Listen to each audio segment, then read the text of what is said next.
I'm very privileged to introduce an example of democracy at work. Someone who works tirelessly for the people of Boston, the people of this country, and the people of this world. A peacemaker, someone who believes in a just society and has devoted his life to it, and now does that from the Boston City Council. He's been here every day speaking somewhere, and he's here with us today. Please welcome Chuck Turner. Thank you, Ron. I'm honored to be with you today. But I want to have a little frank talk. Because I think we're among allies and colleagues. We ought to be able to share our minds, and I have some concerns. I want to share those concerns with you. I want to go back, though. Let me put my concerns in context. Back in 1960, General Dwight D. Eisenhower, in his last speech to the Congress, said that we needed to be concerned as a country about the conjunction of military leaders, corporations, and politicians, because that conjunction could lead to this cabal of forces taking the resources that ought to be devoted to the needs of the people and being put into the creation of guns, planes, tanks, bombs, weapons of mass destruction. That was his concern. In 1967, 1968, Martin Luther King said that unless we got rid of the triplets of militarism, of materialism and racism, we would not be able to have a country where the dream that he had talked about so eloquently in 1963 had been realized. But the peace movement of the 60s and the 70s were willing to concentrate on Vietnam. And once the Vietnam War ended, the peace movement shut down its energy to allow the military-industrial complex space and time to continue to develop. Isn't that what those of you who were there, aren't I telling the truth? It wasn't the issue, just like we're saying, bring the troops home from Iraq. The call was end Vietnam, bring the troops home, but we didn't say bring the troops home from the world and end the militarism that has been part of this country. We didn't say as a movement what Martin Luther King had said, and that is you can't have the militarism go on and deal with the needs of the people.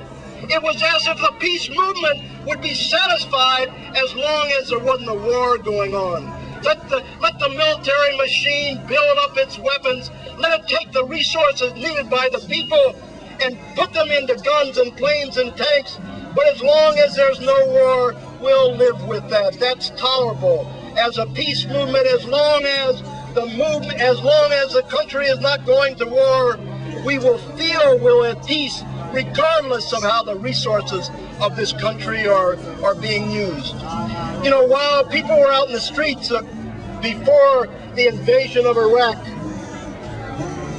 I raised the issue, as I had raised before the Afghanistan incursion. What about the military-industrial complex?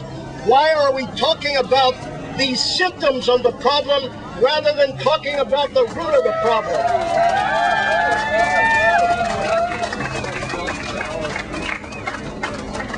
And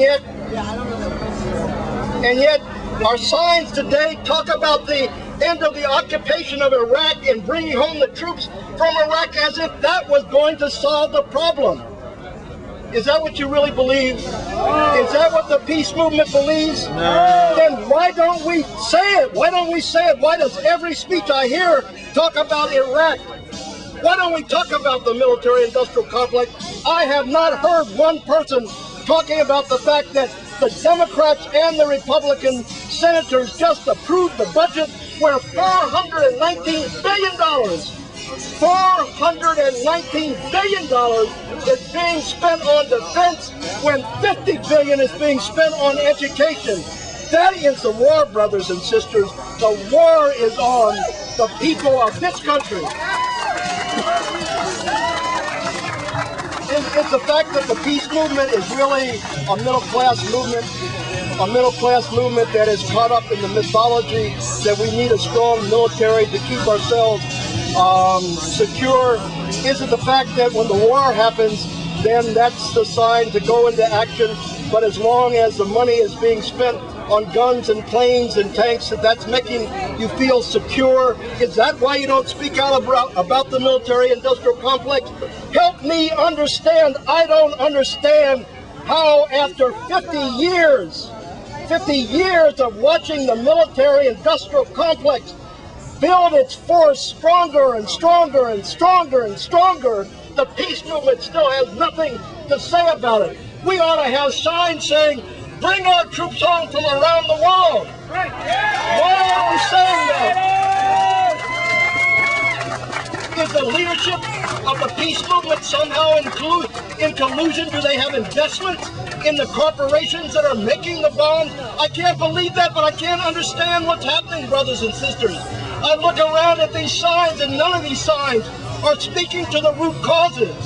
Is it that we just want to deal with the pimple on the skin and not deal with the cancer that's inside the body? What is wrong? What is wrong? Am I the one that's crazy? Am I the one who doesn't realize what's going on?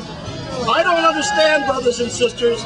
I don't understand, but understand me, that the reason why you don't see people of color with you out here today is that the people in my community are as confused as I. I haven't given up. I will come out here and speak to you. I will try to get into dialogue, but you have to let me know why you are not ready to call for the end of militarism in this country. You have to help me understand why you aren't demanding that they cut the military budget for 3/4.